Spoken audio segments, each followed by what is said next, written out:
Good morning, everyone, and welcome back to the Future Ventures podcast on Scaling with Clarity. This morning, we have an amazing investor coming out of Israel. His name is Oded Agam. He's the managing partner and founder of NextLeap Ventures, an Israeli based early stage deep tech fund. He's an accomplished operator turned investor with over 35 years of high level experience across Fortune 50 corporations, startups, and venture capital. His defining credential is that he has been on both sides of the table, building companies and funding them, which gives him an unusually grounded perspective of what it actually takes to execute at scale. Welcome, Odette. Hi, Maxim. Thank you very much for having me. It's an absolute pleasure. I've been meaning to reach out to you and connect. Given everything that is happening at the moment, I'm super interested, and I'm not talking about the geopolitical situation. I'm talking about the investments into AI, the investments into deep tech. I'm super interested in the conversation this morning, and get your perspective on it. So, why don't we start with just kind of your origin story? How did you come to funding NextLeap Ventures, and kind of what was your path to this point? Okay.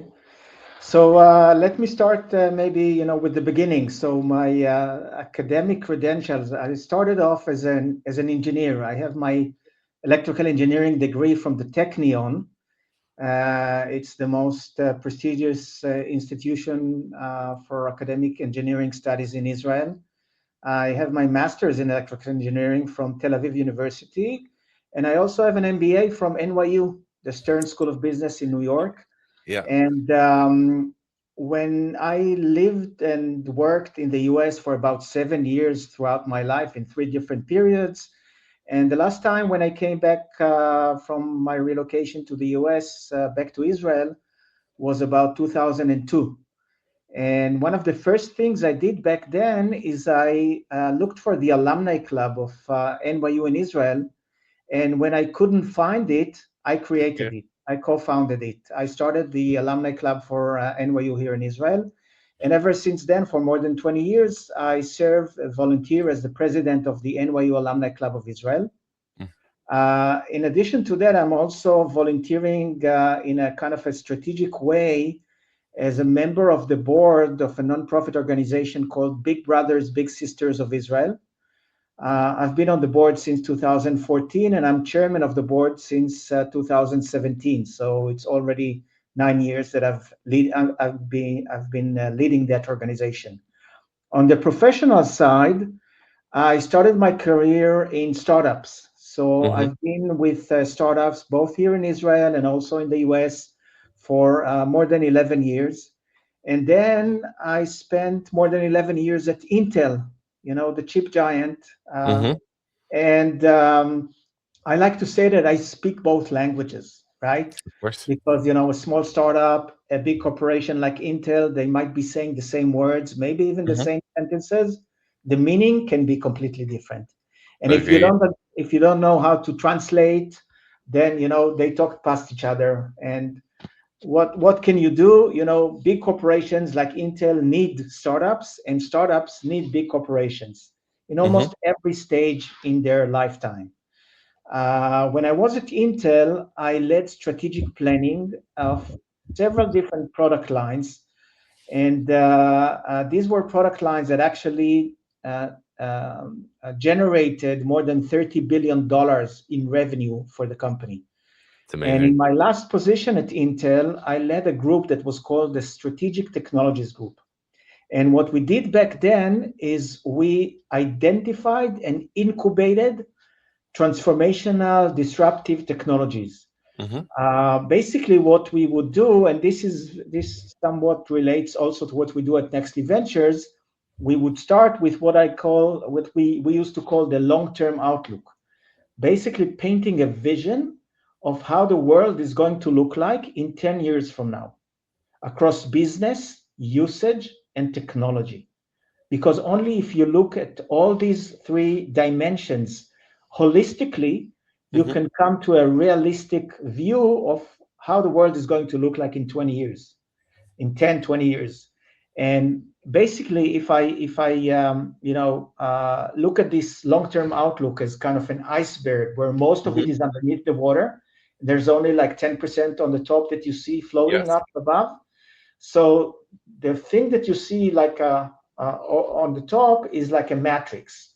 On one side, you have the top 10 transformation areas, the paradigm shifts, the mega themes, the mega Hmm. trends, the things that are changing in a big way in our world in the next 10 years.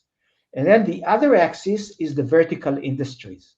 So Hmm. like transportation, education, defense, government, healthcare, etc. And we would build actually an understanding, a description of how the big transformations are affecting the vertical industries. And out of that, we would derive the technology domains that we called long lead technologies. These Okay. were, on one hand, technologies that are transformative, disruptive, changing the world in a big way. And on the other hand, technologies that Intel either has or should have a sustainable strategic advantages in those technologies. And then once we identify, about 2, 3 domains like that every Hmm. year, I had in my team reporting to me entrepreneurs, Oh, amazing. internal entrepreneurs, and we Yes. would basically set up startups that Hmm. would do the same things that startups do in their pre-seed, seed, all the way to Series A, both technical, business, and so on. And the idea was to bring this into the Intel roadmaps of products. And I Yes. won't go into too much detail, but I'll give one story. And I always like to talk about my failures, the things that Okay. didn't go well.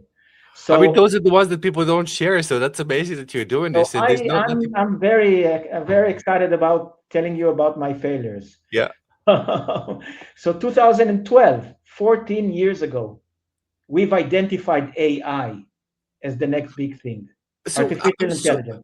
I'm super And curious because I mean Intel was a household name like Intel was the premier chip company that, and so I'm like, well, how did Nvidia came about? Like, if you have this futuristic thinking and entrepreneurial structure of matching the themes with the industry, to me it was kind of obvious that at some point this would come about. And so, I mean, Intel is going through a lot of struggle. And last year, new CEO, so they're on the rebound. But how did they miss the AI wave?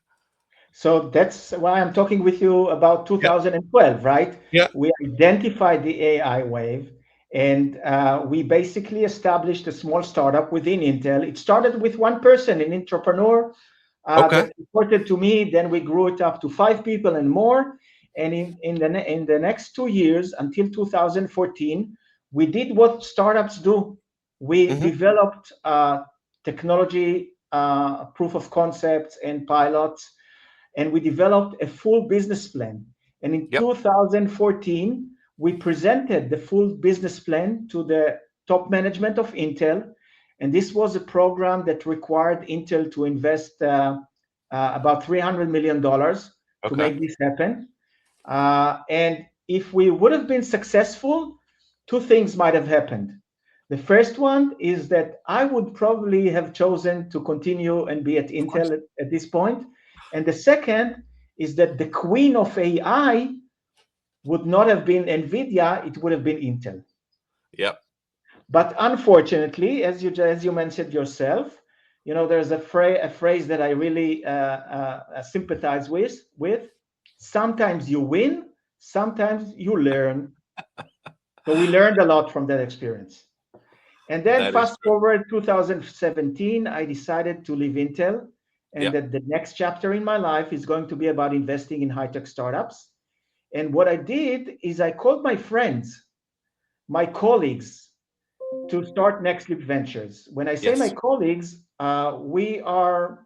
I called 4 of my friends that I used to work with at Intel. yep, They left Intel before me, 2015, 2016. I left 2017. hmm, We were all working as the strategic planning and business development team of Intel.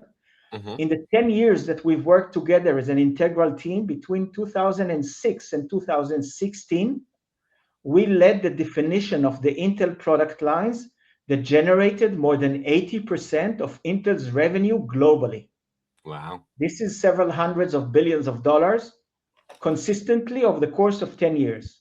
And Mm-hmm. during that time, we developed a lot of expertise, experience, methodologies, networks, and so on that allowed us to do this successfully and are also very relevant for startups and for investing in startups. So we started NextLeap Ventures in 2017. Since then, we've invested in 26 companies. We invest in deep tech, Israeli early stage companies. Okay. And out of the 26 companies that we've invested in, we already had 3 successful exits. And one of them, for example, was a company called Concertio that did performance optimization for computing systems. Yes. 3 years after we invested in them, they were acquired by Synopsys. Okay. Our second exit was Nanofabrica. These guys did a 3D printing at 1 micron resolution. Amazing. The Mossad was one of their first customers. Okay. Seriously. And I don't know what they do with it. We were the lead investor of an equity round in Nanofabrica, where we had investors like Microsoft Ventures and 12 and a few others join us. Mm-hmm. And a year and a half later, Nanofabrica was acquired by Nano Dimension. Amazing. Our third exit happened just in December, 3 months ago. Dell acquired Dataloop. Dataloop is a company we invested in 2019 initially. Yes. They did a platform that enables the development of AI platforms. And the part in Dell that actually acquired Dataloop is the part that used to be EMC, Mm-hmm. so storage part. And they realized that Dell is selling storage solutions, that they needed an AI layer on top of their hardware, and this is why they acquired the Dataloop. And just a couple of weeks ago, they already announced the Dell orchestration engine, or Dell AI orchestration engine, which is basically the Dataloop platform. Amazing.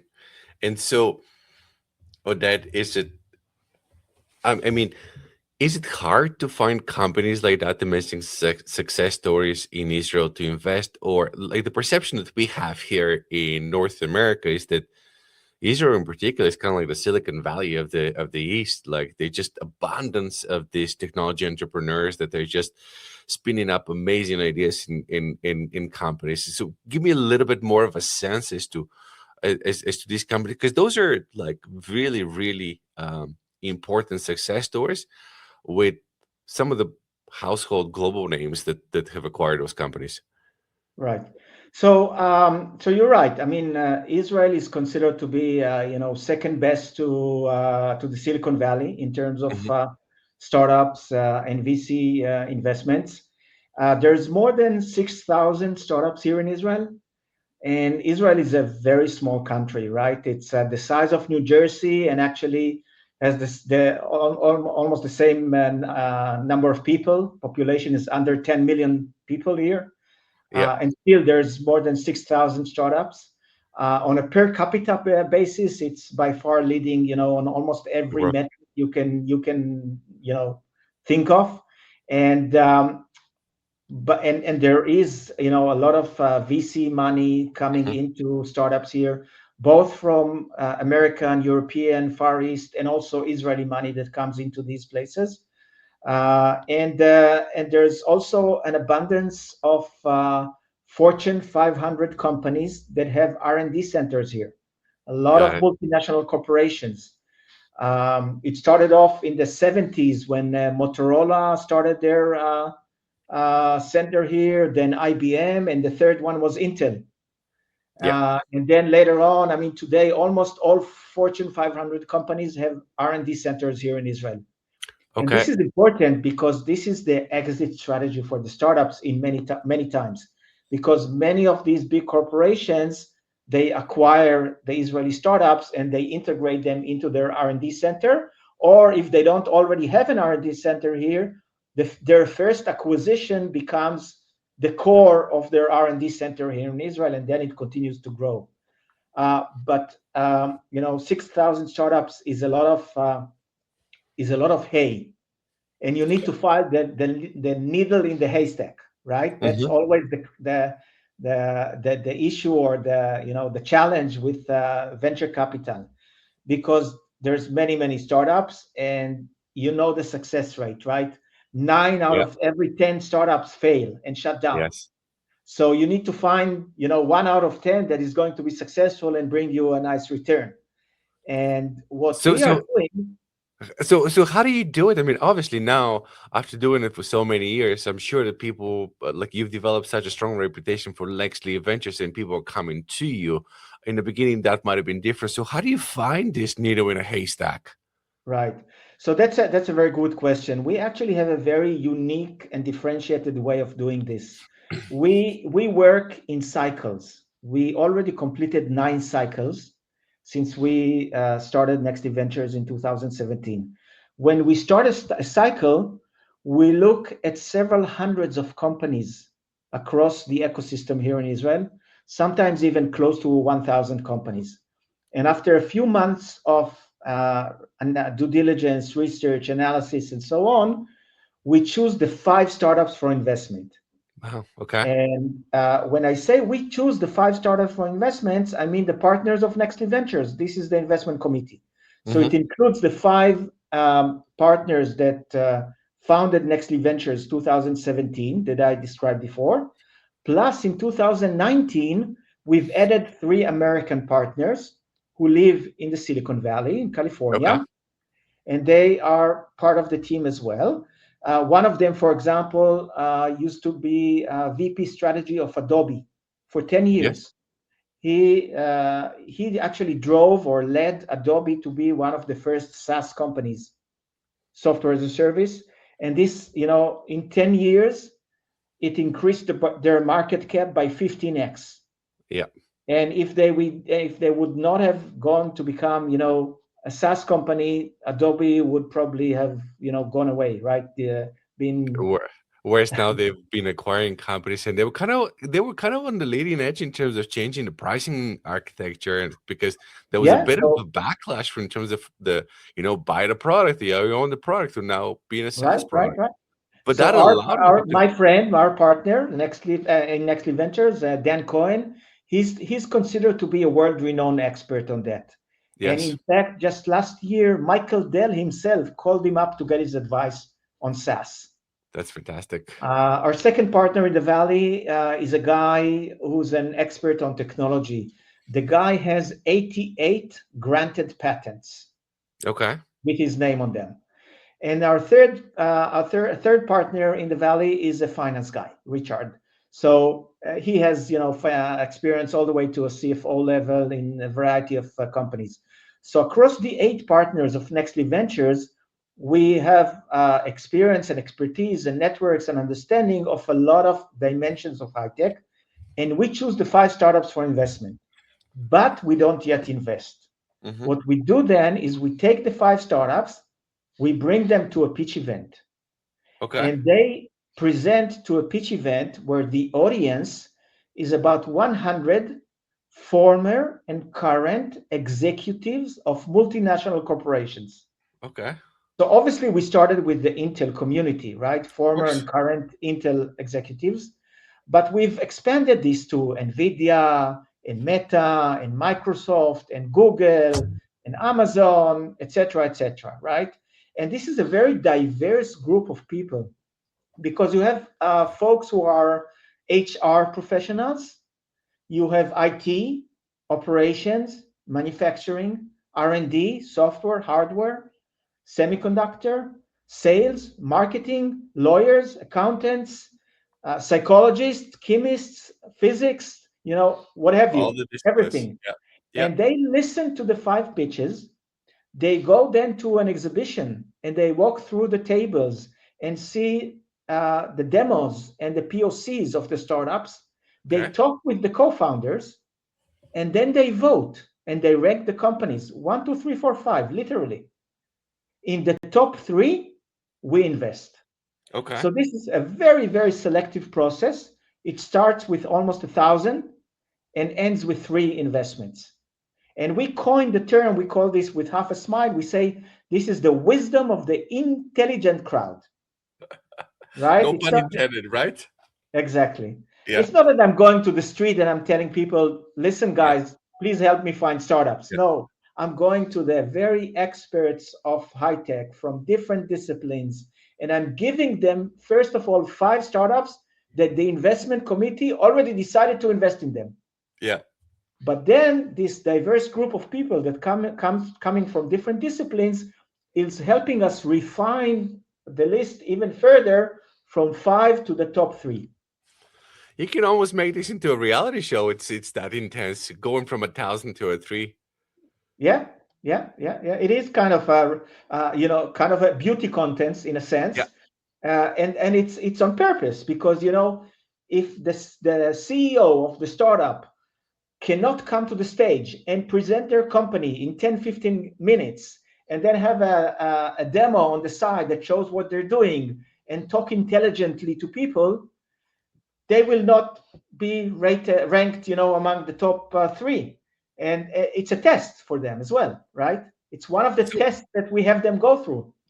so what makes them stand out? I mean, obviously, um, they have to have a compelling story. The founder, whoever is pitching the company, has to be an amazing equity storyteller. But what makes them stand out? Because obviously this is It's a a very tough good crowd. question. Yeah. Yeah, it's a very good question. It's when we look at startups and we try to identify the ones that we like the most and have the most potential to become successful, we actually look at 5 things. So the number one thing, which is by far the most important, is the team. So you Hmm. want to have an exceptional team of co-founders. Typically, it's best to have between 2 to 3 co-founders. One founder is many times, not a good sign for the company to be successful, and too Hmm. many founders can also be difficult. So we find that 2 to 3 founders is the right mix, and they have to be people that complement each other. Not Hmm. all of them from the same type. Not all of them engineers, right? Not all of them business people. You want Strength and diversity. different. Exactly. And you also want them to know each other from before. I don't Okay. want them to be just, they just met 3 months ago and started working together. Because if there's anything that I can promise you about startups, It's is hard. that it's hard and it's going to be difficult. Yeah. And when things get difficult, the first thing that can happen is you start to have conflicts in the team. And if they don't know each other from before, they haven't worked together or have been friends together, or maybe did sports together, it Yeah. doesn't, not necessarily working for the same company, but they need to be, to know each other's rough edges. There has to So be a when relationship capital there to lean on, to draw. exactly, Yeah. Okay. Yes. so when the going gets tough, the tough gets going, right? Agreed. Agreed. So that's Agreed. number one. Number one is the team. And part of this is, like we said, is the ability of the CEO to present a compelling story on stage. That's part of the team excellence that we look for. Then the second thing that we look for is the need, the problem that they're solving, the Yes. challenge that they're addressing. That's number two. Number three, and this is really because we focus on deep tech, it's their technology. We strongly believe that deep technology serves as a sustainable strategic advantage. Some people call this a moat, right? A Hmm. barrier, a differentiation, a unique selling proposition, because everything and anything can be copied and imitated. Agreed. It's just a matter of how much time and effort you put into it, right? And money. So if you have deep technology that is difficult for others to develop, it gives you some headwind and some lead in terms of your ability to compete in the market and capture market segment share and become a leader and sustain your leadership in a certain market. So that's the third thing. Okay. Number four is the business side. And the business side has two elements to it. The first one is we want to see that the solution that these startups is developing for the need that they have identified has a tremendous business potential in terms of dollars. Very large, TAM, total Mm-hmm. available market, Mm-hmm. potential for very large revenue streams, very high profits, and so on. That's one aspect of business. Okay. Second aspect, which is not less important, maybe even more, and this is from day zero, we look at the exit strategy, the Okay. exit potential of that startup. Before we get in as investors, we want to understand potential ways for us to get back the money. And many times it's either an IPO or an M&A, right? So you have to identify the potential acquirers and so on. Um, the fifth element that we look for is the traction. And here the traction is also made out of two things, two elements. The first one is the technology product Mm-hmm. type of thing. And here I want to see that the startup has the ability, and actually did this already, develop a prototype, a proof of concept. Okay. I'm not looking for an MVP, it doesn't have to be ready for commercial revenue. But I want to see that they have the ability to create, to Mm-hmm. develop. Mm-hmm. And it can be a demonstration in software, hardware, it doesn't matter, but something that I can see in my eyes and maybe hold in my hands, depending on the type of thing that they're doing. And the second part of traction is the business side. Mm-hmm. Now, we do come in most of the time pre-revenue. So it's not about generating revenue stream before we invest, but it is about creating a relationship with a potential customer. Typically, it's a design partner. I want to see that they were able to create such a relationship with a potential customer, and that this potential customer, this design partner, have seen or have used their prototype, their proof of concept, and I can talk with them and get their opinion. What is the type of problem or challenge or need that this is addressing? Is it a Mm-hmm. good solution? If and when it becomes an MVP, would you be willing to pay money for it? How much money? Not a specific number, but a range. So Mm-hmm. we get some sense into the how compelling it is this startup to potential customers. Because at the end of the day, if a customer cannot generate revenue and profits, it will fail. Agreed. Agreed. So So this is that's it. your Very simple. Five things. um I mean, this is a beautiful five-stage framework. I just took notes down because I think this is it's something that founders have to keep in mind constantly in terms of how they're shaping their equity story, how they're proceeding, how they plan. A lot of a lot of founders focus on the things that they're passionate about rather than looking at the business holistically, saying, "Hey, are we solving a challenge worth solving? How big is the size of the market? Like, what signal should we get to provide to investors in terms of giving them the confidence that we're an investable company?" Right. Um, so, speaking of investability, what are the most common faux pas, or perhaps founders that haven't done their homework? What are the most common things that you come across that they're like deal breakers, or like maybe not ready, maybe you're too early, or because I mean you already by definition invest in very early stage companies that pre-revenue. So what are some of the things that come across you all the time that you're like, nope, it's a pass for us? Yeah. So I mean, there are several elements. I mean, first of all, if I mentioned these five dimensions that we look at. So there is no perfect startup that has a full A grade or A plus On grade on all everything. five dimensions. It's Yep. always a compromise. Yep. But if they fail miserably on one of them, Okay. it's a no-go. It's a pass. We also, although we invest in deep tech, so that means that we invest in many different types of solutions and technologies and markets. We have companies in medtech, in medical technologies, but we don't have companies in life science. So we don't invest in companies that are developing drugs, because Okay. we really don't understand a lot about that. But if Okay. they're doing medical devices, or maybe AI based imaging, or Hmm. stuff that is unique and disrupting certain aspects of healthcare, yes, we will consider them, digital health and stuff like that. And we have some very interesting companies in these areas. We invest in bioconvergence, the convergence of biology with electronics or software and so on. We invest in dual use companies that have defense and civilian usages.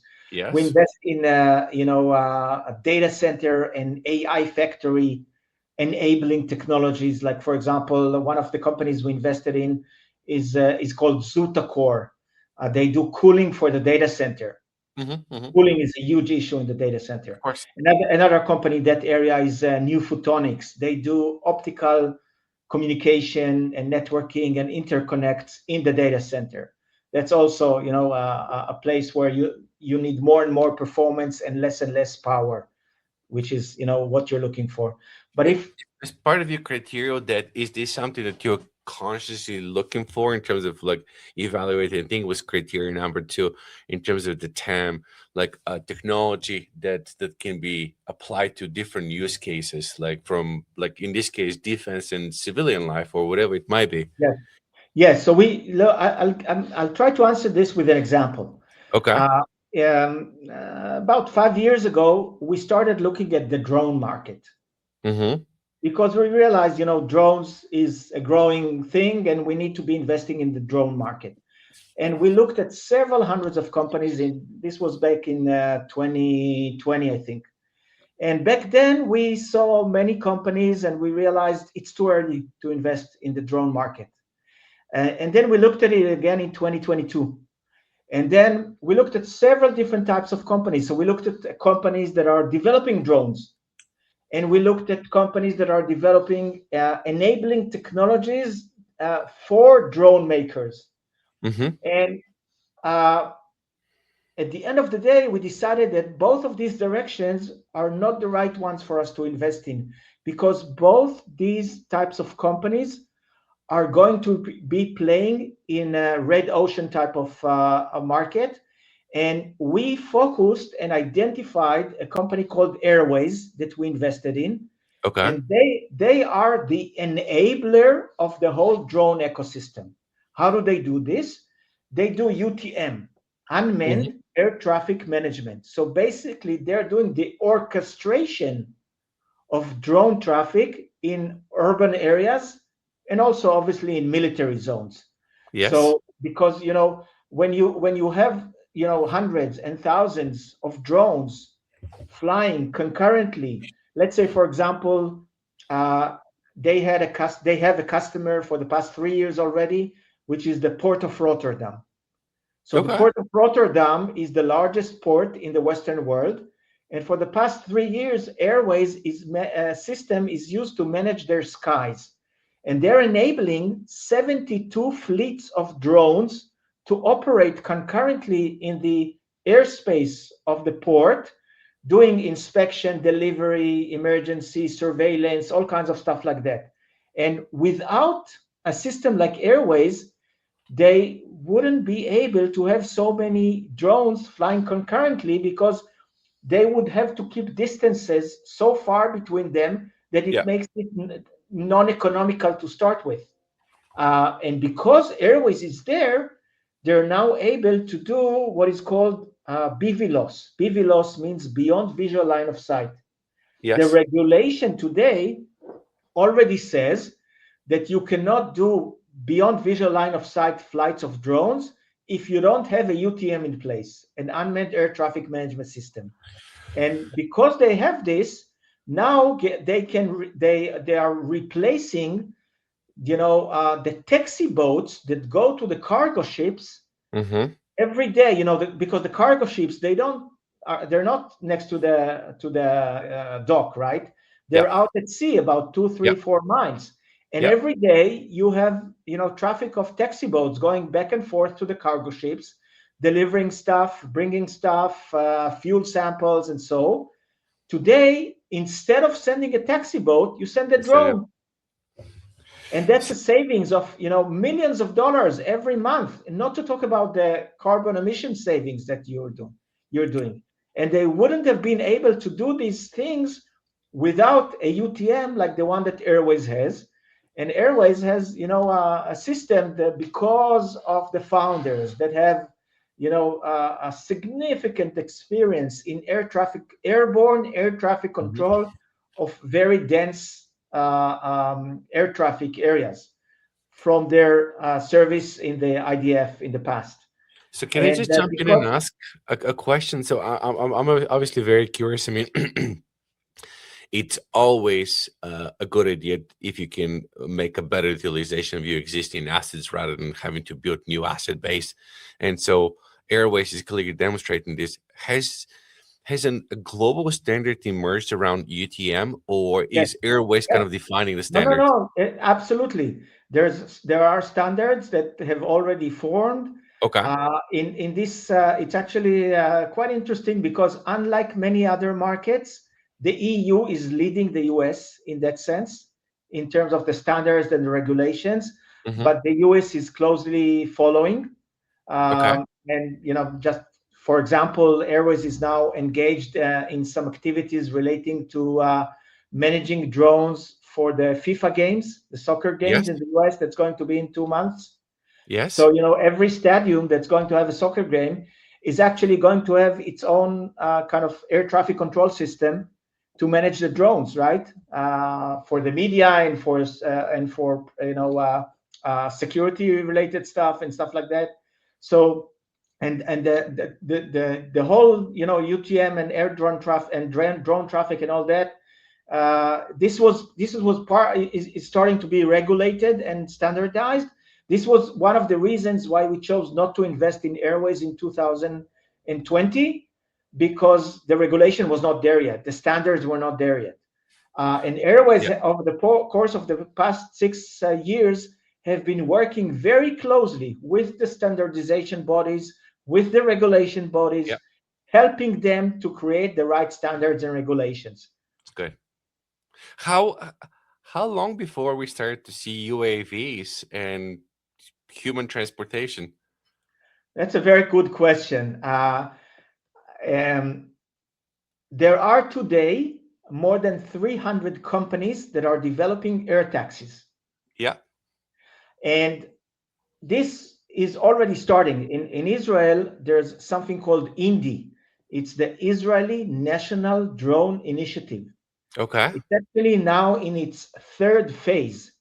It started 5 or 6 years ago, phase one, two, and now it's third phase. And they're doing experimentation and testing and for standardization, for regulation, and the scale of the drone testing that they're doing is by far the largest of everything that else that has been done in the world.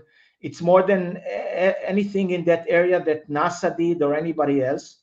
And they started last year to experiment with air taxis. And Okay. Airways is obviously the UTM for that. And uh, so, from my experience, and we've seen this in many markets, innovations such as air taxis are uh, are taking longer than you expect to become mainstream, but they're coming in quicker than you think. Okay. So, and why do I say that? Think of Mobileye. Mobileye in 1999, Mobileye, the ones that did Mobileye did uh, um, computer vision for autonomous vehicles. Okay. In most autonomous vehicles, or even driver assist, Drivers assisted assist like the driving cruise control. Yeah. solutions, Yeah. you have a Mobileye system inside it. Okay. And they started developing it and has started selling it in the late 90s. Okay. And everybody in the late 90s told them, listen, guys, it's going to take 30 years before autonomous vehicles are mainstream. And even Yeah. today, it's not mainstream, right? It will Yeah. take another maybe 10 years, Yeah. but it doesn't matter from an investor's perspective because Mobileye has made one of the largest acquisitions that ever happened here in Israel. They were acquired by Intel in 2015, in 2017, sorry, Mhm. for $15 billion. It's amazing. And they had one of the largest IPOs ever. So Mhm. investors made a lot of money on Mobileye and their technology and market leadership, even before autonomous machines became, mainstream. The same thing goes for airways and drones and air taxis and so on. It will take 10, 20, 30 years until this becomes mainstream. Can I It, just ask you a question then? In one of your comments was you're looking for a founder or a company that is doing something hard, focused on deep tech because technology provides for a moat. right. And I don't disagree with this. I mean, obviously, there are very few moats left. Deep tech or hard things is one of them. Velocity distribution, so the other two things, everything else is copyable. Now, if we to take the example of Mobileye, because so if you're too early, how do you capture the market? How do you provide the IP protection? How do you build the moat, whether you make it wider or deeper so that somebody like patents expire, somebody else comes in and redevelops kind of what you have done? Right. Because I mean, famously, Apple is known as they never the innovator, they're the follower, they're fast follower. So kind of like, how should we think about this from the perspective of a founder's lens? So I think that in today's world, most of the company are based on AI, Mm-hmm. and that goes for Airways. Airways is based on AI. Mobileye was also based on AI since the very early computer vision and stuff like that. And in these areas,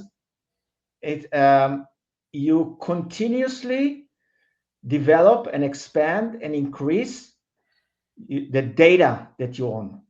And the Got more it. data you own, the The more more valuable model. differentiation and the more leadership you have, because this Mm-hmm. allows you to use AI and deep learning and all these Mm-hmm. kind of stuff to create a better solution for the problem that you're solving. So one of the modes, it's not a deep technology by itself, but it is an add-on on top of deep technology, which is the amount of data that you have. Yes. So can I ask you a question? A bit of a provocative question. You've lived in both Israel and the United States, and so I haven't taken a ride in Tesla, but I've taken many rides in a Waymo. Now, one can say, well, Tesla has a lot more data because they've had these cars on the road for a long, long time. Their cost of production, unit of production, is much lower than Waymo. But Waymo at the moment has a significant advantage, at least in terms of customer trips. Um, who do you think is going to win, or is it both?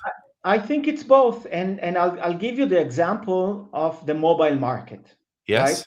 So if you look at the mobile market, Apple is Tesla, fully Hmm. integrated. They control the full value chain. They do the full solution, everything, and across the board. And in the mobile market, you have Android-based phones, right? Of course. And that's still a very significant market, right? With Samsung and many others.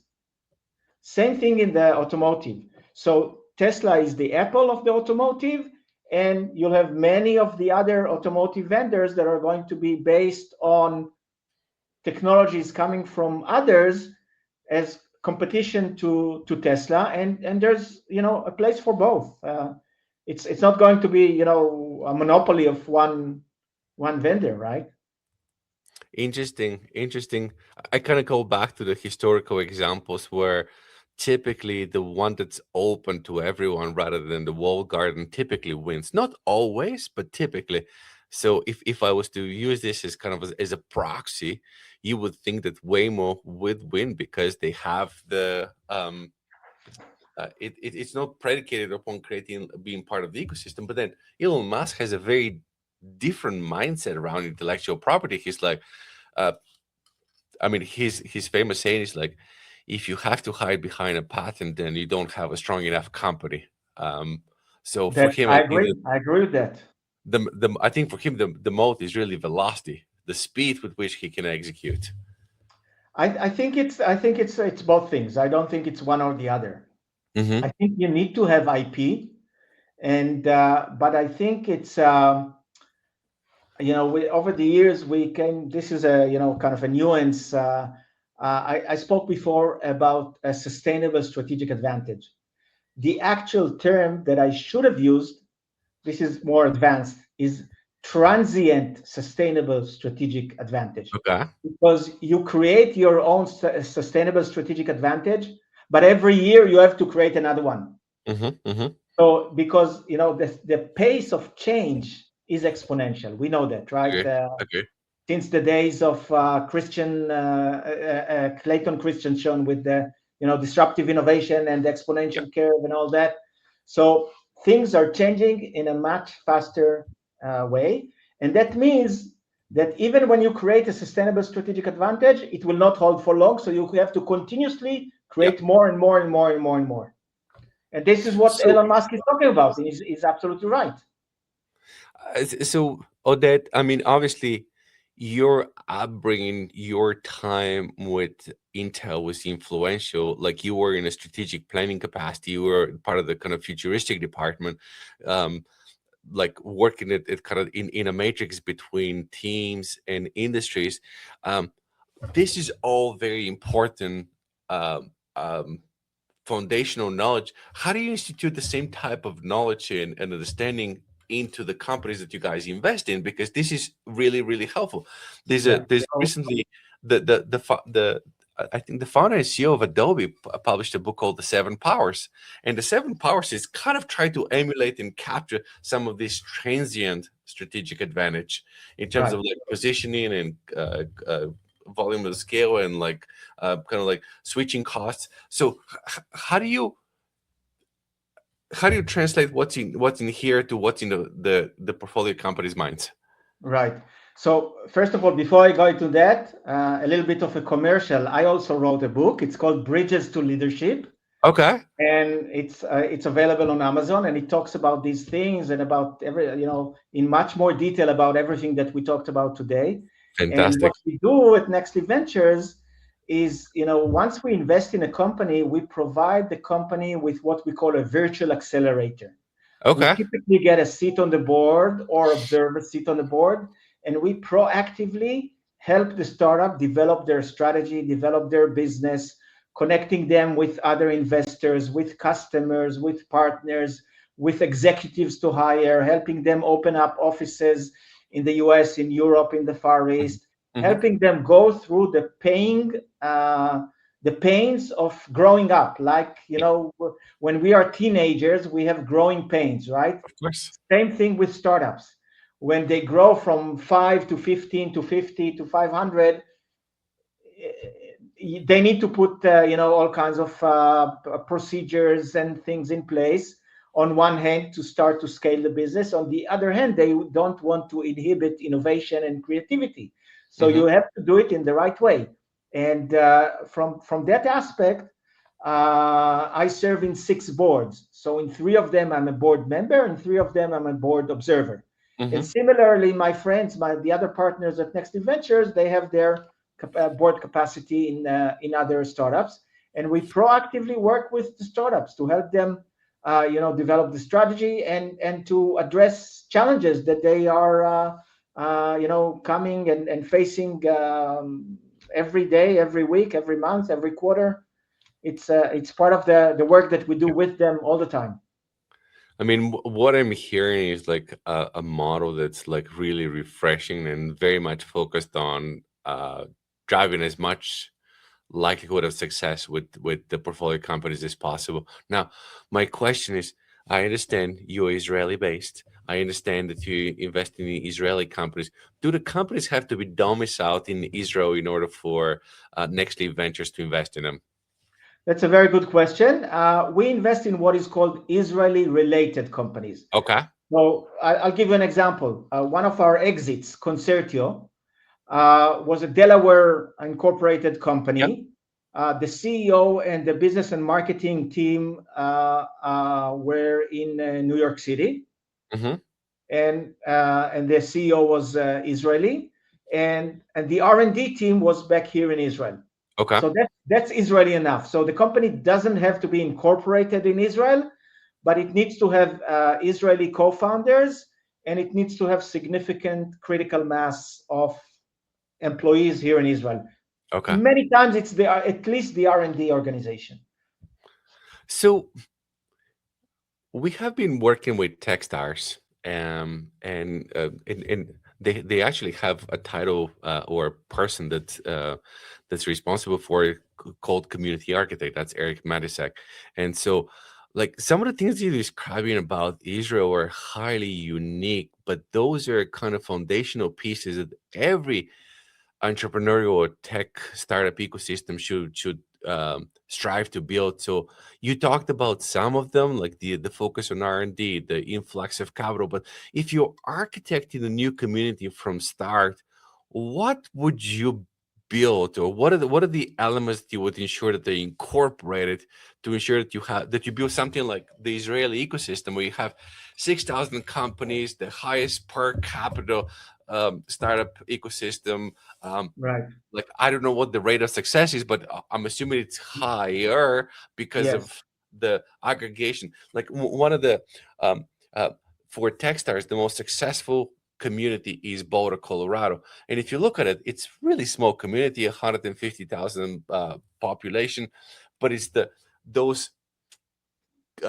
connections that exist between founders and that have exited companies, founders that can help other companies, and it's the community aspect. So I'm curious, if you're the community architect of Israel or a new community, how would you architect it?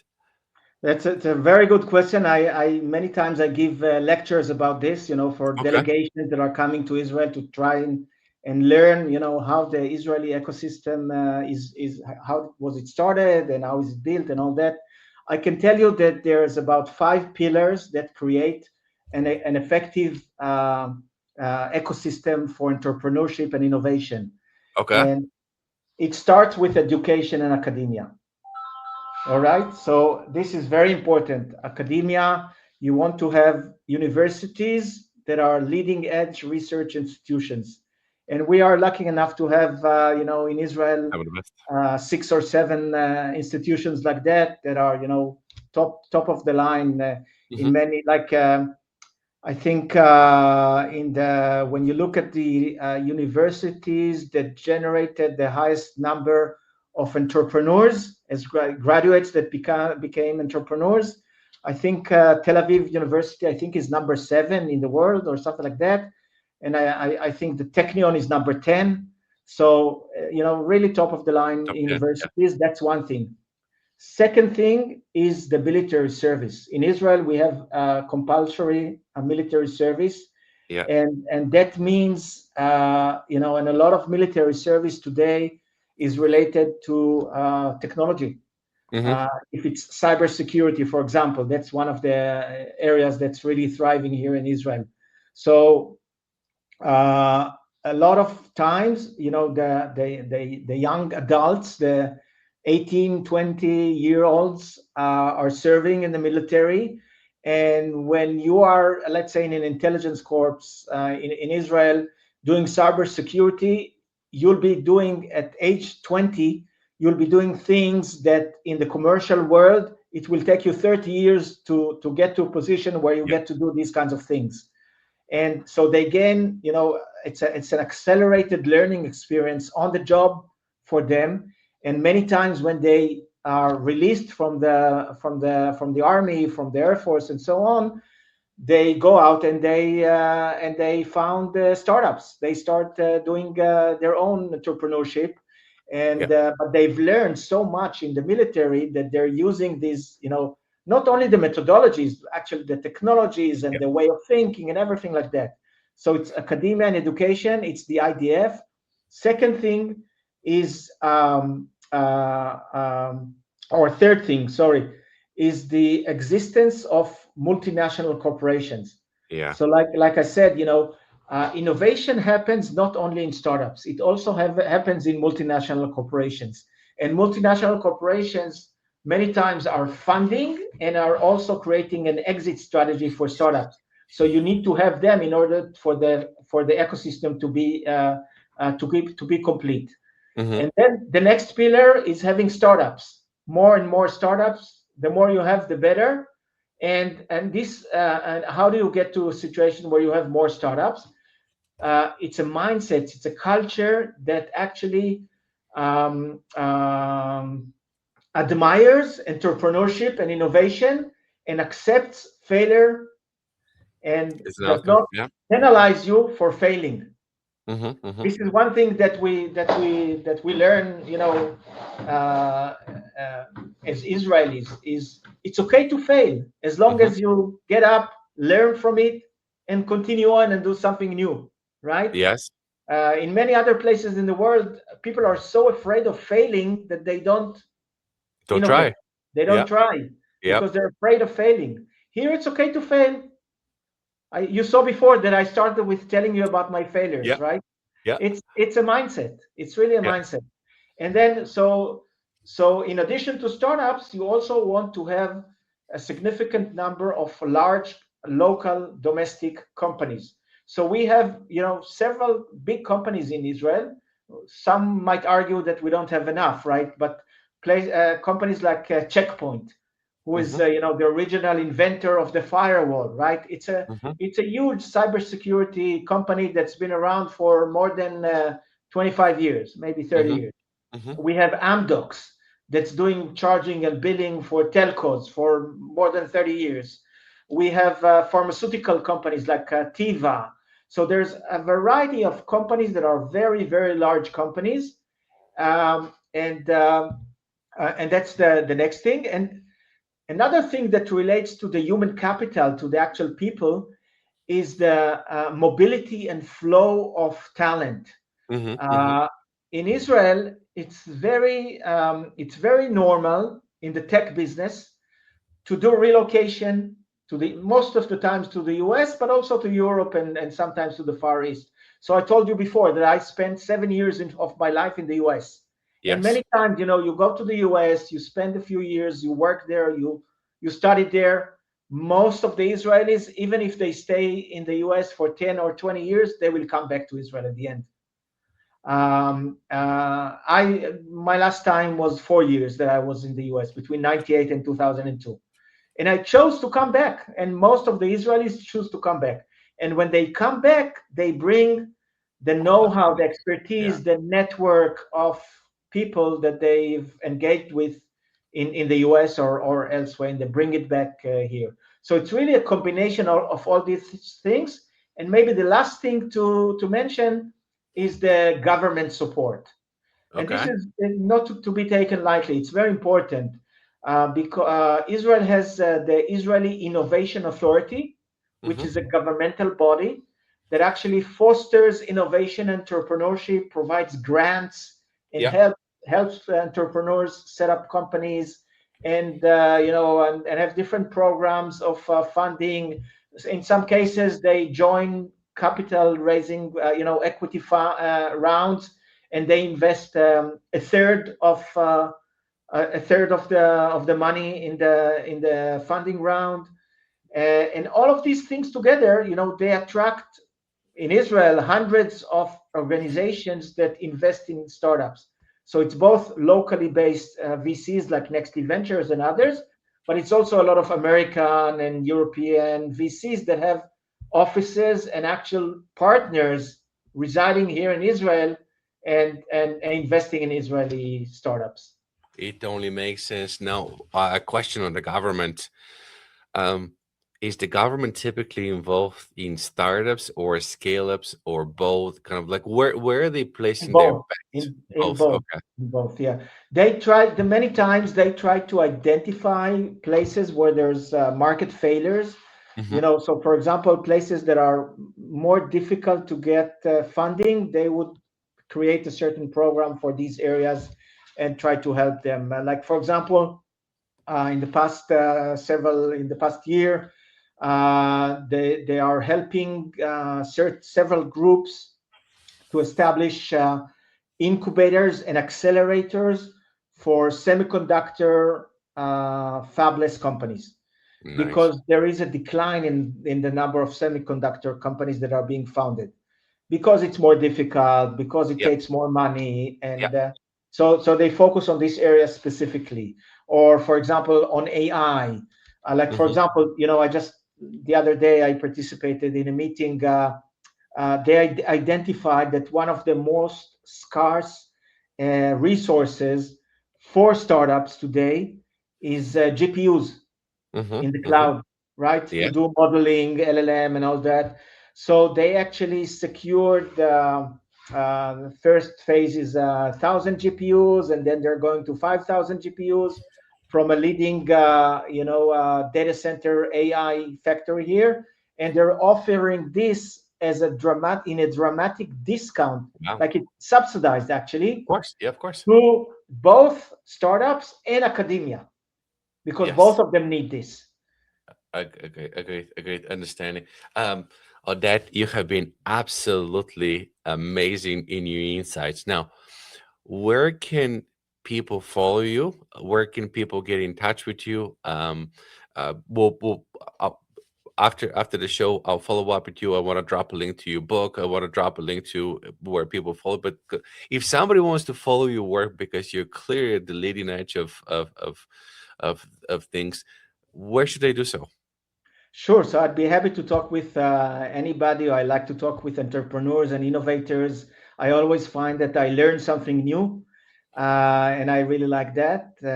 And people can obviously, look at our website, look at our LinkedIn page, connect with me on, by email. It's very simple, Oded at nextleapventures.com, or through the LinkedIn messaging app, and I'd be happy to connect and have a discussion with anybody.